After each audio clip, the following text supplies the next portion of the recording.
नमस्ते अस्तु विद्युते नमस्ते अस्तन इत्नवे नमस्ते भगवन्नस्तु यतः श्वः शमीहसे ओम यतो यतः शमीहसे सन्नो अभयं कुरु सन्नो कुरु प्रजाभ्यो अभयं नः पशुभ्यः ओम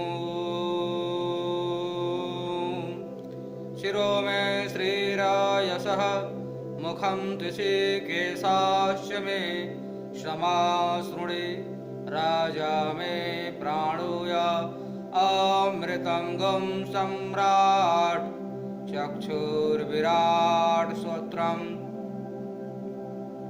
नमस्कार मित्रों, आप सभी का हमारे चैनल में स्वागत है। आज हम वेद स्वाध्याय प्रदीपिका की अगली कड़ी को लेकर आए हैं। आज का विषय है मानवीय व्यवहार का मूल, पारस्परिक मित्रता की भावना। इसके लिए बहुत सुंदर मंत्र यजुर्वेद में है। वह मंत्र कुछ इस प्रकार से है। ओम धृतं दृहं मा मित्रस्य मा चक्षुषा सर्वाणि भूतानि समीक्षन्तां मित्रस्य अहं चक्षुषा सर्वाणि भूतानि समीक्षे मित्रस्य चक्षुषा समीक्षामहे। यजुर्वेद अध्याय 36 मंत्र 18। इस मंत्र का भाव कुछ इस प्रकार से है। यदि हम संधि विच्छेद करते हैं, द्वितीय हे सर्वव्यापक, सर्वाधार, सर्वशक्तिमान, सर्वरस परिपूर्ण परमेश्वर, मां दृढ़ं मुझे दृढ़ कर, सर्वाणि भूतानि मां मित्रस्य समस्त प्राणी वर्ग मुझको मित्र की दृष्टि से देखें, चक्षुषा सम इक्षंताम समस्त प्राणी वर्ग मुझको मित्र की दृष्टि से सम्यक देखें। अहम सर्वाणि भूतानि, मैं स्वयं सब प्राणियों को मित्र के समान मित्रस्य चक्षुषा समीक्षे की दृष्टि से सम्यक देखूं। मित्रस्य चक्षुषा समीक्षामहे। हम सब लोग परस्पर एक दूसरे को मित्र की दृष्टि से सम्यक देखते रहें, देखा करें। यह मंत्र वेद के उन अनेक मंत्रों में से एक है जिनकी मानव धर्म का मूलाधार, जिसको मानव धर्म का मूलाधार कहा जा सकता है। प्रेम पाना और प्रेम देना हर प्राणी का अधिकार है और कर्तव्य भी है। मानवाधिकारों का सिलसिला मानव धर्म के मूलभूत आदर्शों से शुरू होता है। मंत्र का पहला भाग प्रत्येक प्राणी की उस आकांक्षा को व्यक्त करता है जिसमें कामना है, सर्वाणि भूतानि मां मित्रस्य चक्षुषा समीक्षन्ताम, समस्त प्राणी वर्ग मुझको मित्र की दृष्टि से सम्यक देखे। हर कोई चाहता है कि कोई भी उसको बुरी नजर से न देखे। प्रत्येक मनुष्य की यह कामना होती है कि कोई भी उसको टेढ़ी, क्रूर, क्रोधित, लोलुप, आक्रामक, हिंसक, दुष्ट, संदिग्ध, सशंकित, कुपित तथा भयावह आंखों से न देखे। दूसरे के नेत्र में करुणा, दया, मैत्री और प्रेम छलकता हो। यह सभी चाहते हैं। यहाँ तक कि विषैले जीव जंतु, हिंसक, वन्य पशुओं तथा घोर शत्रुओं से भी इस मनुष्य की अपेक्षा यही रहती है कि वो उसको न तो लेस मात्र भयभीत करे, न छेड़े, एकदम उसके प्रति निष्प्रियता का व्यवहार करें। कितनी बड़ी विडंबना है कि अपने प्रति इस प्रकार की चाहतों को और अपेक्षाओं को रखते हुए भी दूसरों के प्रति यह मनुष्य यह समझता है कि वह पूर्णतः स्वतंत्र है। दूसरों को वह जैसे चाहे वैसी नजर से देख सकता है। उसकी मर्जी है कि जिसको वह चाहे लोलुप, कामुक, क्रोधित, हिंसक, दुष्ट, सशंकित तथा कोपित नजरों से देखे। मानो अच्छी बुरी नजर से दूसरों को देखना उसका मौलिक अधिकार हो। और तो और शांत और अपने में मस्त पशु पक्षियों को छेड़ना, उनको डराना, तंग करना, मारना तथा पीड़ित करना यह अपना अधिकार समझता है। विपक्षी अथवा शत्रु को देखकर इस मनुष्य की आंखें अंगारे बरसाने लगती हैं। अवसर मिल जाने पर विरोधियों और शत्रुओं को जैसे चाहे जब चाहे पीड़ा देना, मार देना या मिटा देना चाहता है और यह अपना अधिकार समझता है। अपने के अतिरिक्त दूसरों के लिए इसकी उक्ति है कि मोहब्बत और जंग में सब कुछ जायज है। कैसी विचित्र किंतु सत्य है यह विडंबना, जिसका अद्भुत उदाहरण प्रस्तुत करता रहता है। सृष्टि का यह अनमोल प्राणी जिसकी संज्ञा है मानव, हम में से प्रत्येक को प्रस्तुत वेद मंत्र के माध्यम से अच्छी तरह से समझ लेना होगा कि जब तक हम इस प्रकार के दोहरे मापदंड अपने लिए एक प्रकार के और अन्य के लिए दूसरे प्रकार के अपनाते रहेंगे, हम किसी के लिए प्राणी द्वारा मित्र की दृष्टि से कभी नहीं देखे जाएंगे। पृथ्वी के समस्त प्राणी मुझको मित्र की दृष्टि से देखें, इसके लिए यह जरूरी है कि मुझ में वो सब पात्रताएं हों जो प्रत्येक प्राणी को मुझसे अपेक्षित है। इसके लिए सबसे पहले मुझे अपना आत्मनिरीक्षण स्वयं करना होगा और उसके पश्चात अपने गुण, कर्म और स्वभाव को ऐसा ढालना होगा जिससे मैं अन्यों द्वारा मित्र की दृष्टि से देखा जाऊं। खाली कामना करने से कि सर्वाणि भूतानि मां मित्रस्य चक्षुषा समीक्षन्ताम से काम नहीं चलने वाला है। कामना के अनुरूप साधना एवं पुरुषार्थ दोनों जरूरी है, यथा कामना तथा साधना। इससे पूर्व कि हम मंत्र के शब्दों पर आगे विचार करें, दो शब्दों को समझ लेना बहुत जरूरी है। एक शब्द है मित्र, दूसरा है समीक्षा। जैसा कि वेद के मंत्रों को समझने के लिए वैदिक वाङ्मय में व्याकरण का भी अपना स्थान है, उस आधार से देखते हैं तो त्रिमिदा स्नेहने इस धातु से औणादि कत्र प्रत्यय के होने से मित्र शब्द सिद्ध होता है।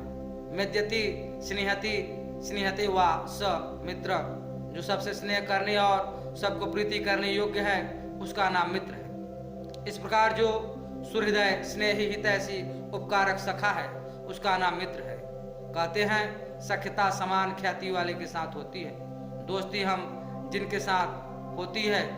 कुनद हम जिन्स व हम जिन्स परवाज, कबूतर व कबूतर, बाज व बाज, अर्थात सजात पक्षी सजात के साथ उड़ता है, कबूतर कबूतर के साथ, बाज बाज के साथ। पर मनुष्यों में मित्रता के बारे में मनु महाराज का कथन कुछ इससे अलग है। धर्मज्यम च कृतज्यम च तुष्ट प्रकृति में वच अनुरक्तम स्थिराम्भम लघो मित्रम प्रशस्ते। अनुरक्तम स्थिरारंभम लघो मित्रम प्रशस्ते। धर्म को जानने वाले और किए हुए उपकार को सदा मानने वाला, संतुष्ट प्रकृति वाला, अनुरागी तथा स्थिरारंभी, आरंभ से ही दृढ़व्रती छोटे मित्र को प्राप्त होकर और भी प्रशंसित होता है। इस प्रकार मित्रता केवल बराबर वालों से ही होती है ऐसी बात नहीं है। मित्रता बड़े और छोटे, लघु और महान सब में हो सकती है, बशर्ते कि मित्रता के मूलभूत गुणों से हम युक्त हों। कौन से वह गुण हैं जिनके आश्रय से हम दूसरों की मित्रता के पात्र हो सकते हैं, अर्थात हम यह अपेक्षा कर सकते हैं कि संसार के समस्त प्राणी हमें मित्र की दृष्टि से देखें। संक्षेप में इनको इस प्रकार से व्यक्त किया जा सकता है। पहला जो गुण है धर्मज्ञता, अर्थात धृति क्षमा दमोस्तेयम शौचेन्द्रिय निग्रह धी विद्या सत्यम क्रोधो दशकम धर्म लक्षणम। धर्मज्ञता का मतलब है जो धर्मात्मा है, जिसकी आत्मा ने धर्म को धारण किया है। धृति जो पहला गुण है, दूसरा क्षमा, तीसरा दम, चौथा आस्ते, सुचिता, इंद्रिय निग्रह, धी, विद्या, सत्य तथा अक्रोध। यह जो धर्म के 10 लक्षण कहे गए हैं उनसे युक्त होना। इन लक्षणों के विपरीत अर्थात अधर्मज्ञ होने से हम मित्रता के योग्य नहीं रहते। धर्म का मतलब किसी जाति, संप्रदाय या पंथ से नहीं है। धर्म का मतलब हमारे जीवन में होने वाले जो सद्गुण हैं, सद्गुणों से है। तो जो सद्गुण को धारण करता है वह धर्मज्ञ है अथवा धर्मात्मा है। कृतज्ञता दूसरा गुण है, अर्थात दूसरे के किए गए उपकारों के प्रति सदैव कृतज्ञता मन वचन कर्म से प्रकट करना। कृतज्ञता मित्रता की सबसे बड़ी कैची। तीसरा सेवा तथा सहायता के लिए तत्परता। मित्र वही है जो आवश्यकता पड़ने पर सेवा तथा सहायता द्वारा दूसरों के काम आए। दूसरे तभी हमें मित्र की दृष्टि से देखेंगे जब हम जरूरत के वक्त उनके काम आए। होठों पर मुस्कान, दृष्टि में प्यार और हृदय में सद्भावना। अपने अधरों पर यदि मुस्कान बनी रहती हो, आंखों से प्यार टपकता हो और हृदय में सबके लिए सद्भावना हो, तो बरबस दूसरे भी हमारी और मित्रता की दृष्टि से आकर्षित होंगे ही। आत्मनः प्रतिकूलानि परिसाम न समाचरेत, अर्थात जो कुछ भी हमारी अपनी आत्मा के अनुकूल न हो वह दूसरों के साथ हमें नहीं करना चाहिए।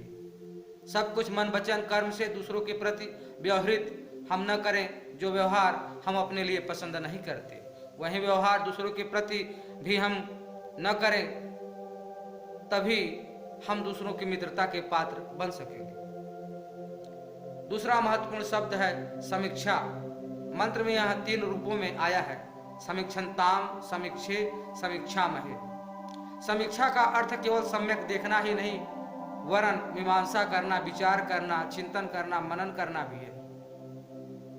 मित्र का भी हाँ में हाँ भरे जाना सच्ची मित्रता की कसौटी नहीं है। मित्र जो करता है या कहता है वह सब कुछ सही करता है, उसके हाँ में मिलाना कोई सच्ची मित्रता के गुण नहीं है। उसके बारे में कसौटी है मित्रता की रक्षा हेतु देखभाल कर, मित्र को भले बुरे का ज्ञान कराना, मित्र का सही मार्गदर्शन करना, मित्र के अच्छे कार्य के लिए उसकी भरपूर प्रशंसा कर उसको उत्साहित बनाए रखना तथा मित्र की त्रुटियों या कमियों को देखकर उसको उचित परामर्श के द्वारा सही रास्ते पर इस प्रकार ले जाना कि वह किंचित भी लज्जित या अपमानित महसूस न करे। अच्छे साहित्य के सृजन तथा प्रसार में जो भूमिका एक समीक्षक की होती है, मानवीय व्यवहार के क्षेत्र में वही भूमिका एक मित्र की होनी चाहिए। लक्ष्य बस एक ही होना चाहिए कि मित्र का हित हो, अहित न हो। इसी में मित्रता की लाज है। दृष्टि से विचार करें तो अनुभव होता है कि कितनी उदात्त भावना है। मंत्र के इस भाग में सर्वाणि भूतानि मां मित्रस्य चक्षुषा समीक्षन्ताम, भूतल के समस्त प्राणी मुझे मित्र, हितैषु, पथ प्रदर्शक एवं सुहृदय समीक्षक की दृष्टि से मेरे हित संपादन हेतु देखें, जांच पड़ताल करें, एनालाइजेशन, मेरे क्रियाकलापों का अध्ययन करें, स्टडी, मेरा मार्गदर्शन करें एंड गाइडेंस। मेरे लिए इससे बढ़कर और सौभाग्य की बात क्या हो सकती है कि संसार के समस्त प्राणी, all of creature in this world, रुचि मुझ में ले, इंटरेस्टेड इन मी। मेरी आत्मोन्नति या आत्मविकास, सेल्फ डेवलपमेंट, इसी भाव को अथर्ववेद में यूं व्यक्त किया गया है, यस्मै च कामयामहे सर्वस्मै च विपश्यते। अथर्ववेद मंडल 19 सूक्त 32 मंत्र 8। जिसके लिए हमारी कामना है, हम चाहते हैं उसके तथा समस्त देखने वाले प्राणियों के लिए हमें प्रिय करे। प्रिय सर्वस्य पश्यत, अथर्ववेद 19:62। समस्त देखने वाले का मुझे प्रिय कर, समस्त प्राणियों का मैं प्रिय बनूं, सब मुझे मित्र की दृष्टि से देखें, तो मुझे स्वयं क्या करना होगा, इसका भी उत्तर मंत्र ने दिया। अहम सर्वाणि भूतानि मित्रस्य चक्षुषा समीक्षे। मैं स्वयं भी समस्त प्राणियों को मित्र की दृष्टि से देखूं। यह तभी संभव है जब हम निम्न विधाओं को अपनाएं। पहला, अकारण ही किसी के बारे में पहले से ही कोई गलत धारणा न बनाए। सुनी सुनाई बातों पर बिना समीक्षा किए, बिना विचार किए यदि हम विश्वास कर लेंगे तो किसी को भी मित्र की दृष्टि से नहीं देख पाएंगे।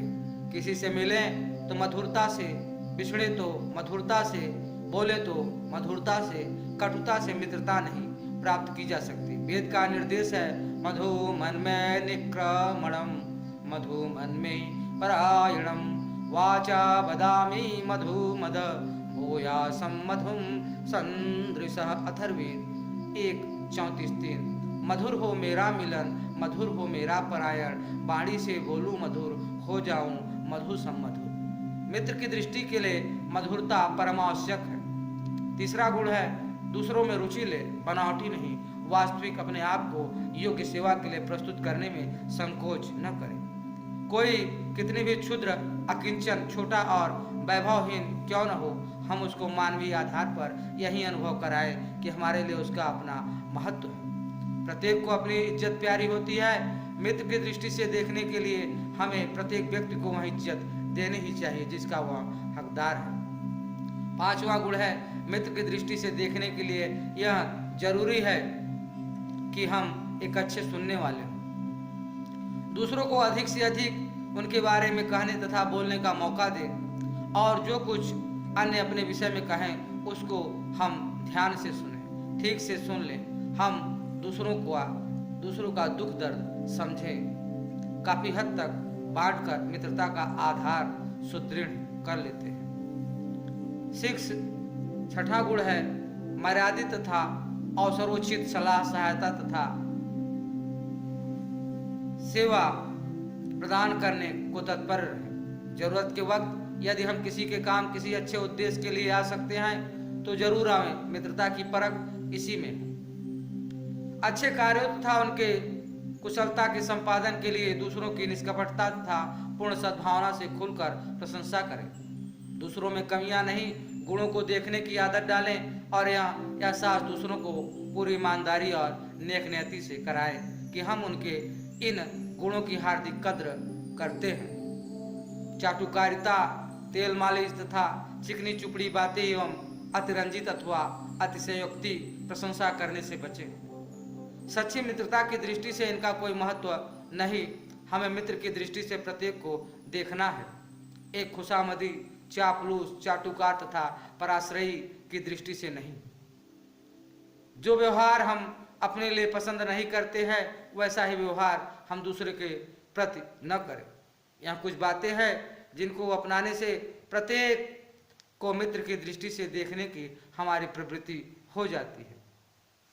अगली बात जो मंत्र में आई है और समस्त मानवीय व्यवहार का मूल है वह है वयम मित्रस्य चक्षुषा समीक्षामहे। हम सब लोग एक दूसरे को मित्र की दृष्टि से देखें। हमारा सामान्य पारस्परिक व्यवहार मित्रता का हो।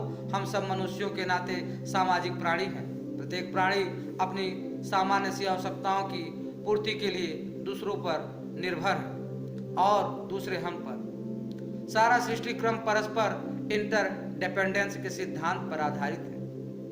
हमारी अल्पज्ञता और अपूर्णता ही हमें बाधित करती है कि हम अन्य प्राणियों तथा शक्तियों का आश्रय लें। हमारी स्वतंत्रता केवल कर्म करने की है, परंतु हम में से कोई भी यह दावा नहीं कर सकता कि वह सारे कर्म अकेले बिना किसी की सहायता के कर सकता है।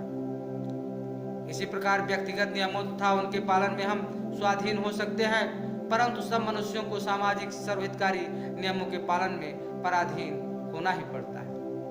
इस प्रकार समूचे मानव समाज का तंत्र न तो पूर्णतया स्वतंत्र है और न ही परतंत्र होने के लिए है। यह है ही परस्पर तंत्रता पर आधारित, परस्पर परतंत्रता पर आधारित यह बात पिंड में भी है और ब्रह्मांड में भी है। हम अपने शरीर को ही लें, हमारे शरीर के सब अंग एक दूसरे पर आधारित है। मैं हाथ से लिख रहा हूँ, परंतु यह लेखन तभी संभव होगा जब मेरी आंखें, मेरा मन तथा मस्तिष्क मेरा सहयोग करें। यह स्थिति मानव समाज की है। जब तक परस्पर सह अस्तित्व की भावना नहीं होगी कोई भी कार्य का निष्पादन संभव नहीं है। एक मनुष्य दूसरे मनुष्य के बिना नहीं रह सकता है, न जीवन यापन कर सकता है। अतः पारस्परिक मित्रता के अतिरिक्त और कोई चारा नहीं। यदि हम परस्पर एक दूसरे के मित्र नहीं होंगे तो क्या एक दूसरे के शत्रु होकर रह सकेंगे? शत्रुता से तो अशांति ही अशांति होगी, दुख ही दुख उपजेंगे। यदि सुख और शांति चाहिए तो परस्पर हम सबको एक दूसरे को मित्र की दृष्टि से देखना ही होगा। इस विषय में महात्मा विदुर ने कुछ इस प्रकार से कहा है। एवं मनुष्यमप्येकं गुणैरपि सन् समान्वितं शक्यं द्विषन्तो मन्यन्ते वायुर्द्रुममीवैकजम् अन्यो अन्यसमुपदष्टं भादन्यो न्यायपाश्रयैर्च ज्ञातं संपन्न वर्धन्ते सरसीवोत्पलान्युत। विदुर नीति। अनेक गुणों से युक्त होने पर भी अकेले मनुष्य को द्वेषी उसी प्रकार नष्ट करने योग्य समझते हैं जैसे अकेले खड़े हुए दृढ़ मूल वृक्ष को वायु का तेज झोंका गिरा देता है। परंतु एक दूसरे के आश्रय और सहयोग से संबंधी जन ऐसे वृद्धि को प्राप्त होते हैं जैसे सरोवर में कमल। यह कश्चिदप्य संबद्धो मित्रो भावेन वर्तते स एव बंधुस्तन्मित्रं स गतिस्तत्परायणम्। किसी प्रकार का रिश्ता न होते हुए भी जो व्यक्ति मित्र भाव से वर्तता है वही वास्तव में बंधु मित्र है, वही आश्रय और वही सहारा होता है। पारस्परिक मित्रता को कैसे विकसित किया जाए, कैसे अधिकाधिक लोगों को प्रभावित कर उनको मित्रता प्राप्त की जाए, इसके भी कुछ विशेषक है। जैसे पारस्परिक एक दूसरे पर विश्वास करें, परस्पर एक दूसरे की भावनाओं का आदर एवं सम्मान करें, अपनी गलती को यदि वह गलती है बिना झिझक एवं संकोच के साथ शीघ्र ही स्वीकार कर लेना। व्यर्थ की शिकायतों, छिद्रान्वेषण, निंदा, उल्लंघन तथा व्यंगों का यथासंभव आश्रय न लेना। अपने कथन से मुकरना नहीं किंतु कहे हुए कुछ सत्य करके दिखा देना। परस्पर एक दूसरे को उत्साहित एवं प्रेरित करना, उदात्त भावनाओं को बढ़ावा देना तथा संकट में एक दूसरे की सहृदयता के साथ सहायता करना। सैद्धांतिक आलोचना करते समय जो प्राय जरूरी हो जाती है यह सुनिश्चित कर लेना कि जिन सिद्धांतों और नियमों को हम मनवाना चाहते हैं उनका हम स्वयं भी पालन करने वाले हों। सैद्धांतिक विषयों में वाणी की तुलना में जिसका जीवन स्वयं बोलता हो वह दूसरों पर अधिक प्रभावी होता है। पारस्परिक मित्रता में स्वार्थ और अहंकार का कोई स्थान नहीं। पारस्परिक मित्रता सहयोग, सह अस्तित्व और एक दूसरे के हित के ध्यान रखने की भावना ही मित्रता में सर्वोपरि है। मनुष्य जब स्वार्थी हो जाता है तभी आपस का स्नेह, स्निग्धता, सौहार्द्रता और प्रेम खत्म हो जाता है। इससे बचने के लिए आवश्यकता होती है स्थिरता और दृढ़ता की। इसलिए मंत्र के आरंभ में ही प्रार्थना है, धृते मां दृढ़ं, हे सर्वाधार परमेश्वर मुझे दृढ़ कर। धृति जिससे धृते बना है चमड़े का थैला है, जिसको आधार बनाकर नए तैराक तैरने का अभ्यास करते हैं।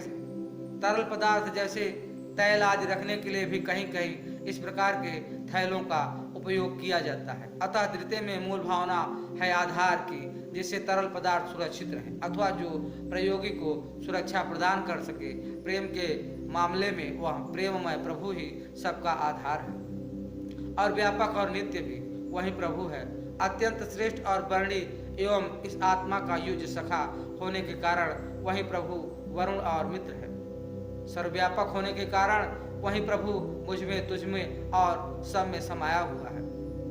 जब यह एहसास मनुष्य को होता है तो समस्त प्राणी मित्र के समान दिखते हैं, कोई भी पराया नहीं रह जाता। इसलिए मंत्र में कहा है, हे सर्वव्यापक, सर्वाधार, सर्वरक्षक परमेश्वर मुझको दृढ़ बना, मेरी मित्र भावना और मित्रता में स्थिरता एवं दृढ़ता ला।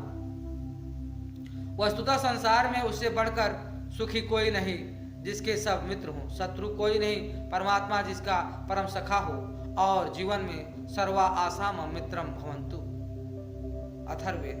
समस्त आशाएं जिसकी मित्र हो, सर्वाणि भूतानि अर्थात प्राणी मात्र के साथ जिसकी मित्रता हो, मैं सबको मित्र की दृष्टि से देखता हूँ और सब मुझे मित्र की दृष्टि से सम्यक देखते हों। हमारा आपस का व्यवहार समान मित्रता पर आधारित हो, जिसमें ऊंच नीच, छोटा बड़ा, स्प्रिय और अस्पृश्य जैसी कोई बात न हो। ठीक ही कहा गया है, श्रूयताम धर्मम सर्वस्वम श्रुत्वा चैवाधार्यताम आत्मनं प्रतिकूलानि परेशान न समाचरेत।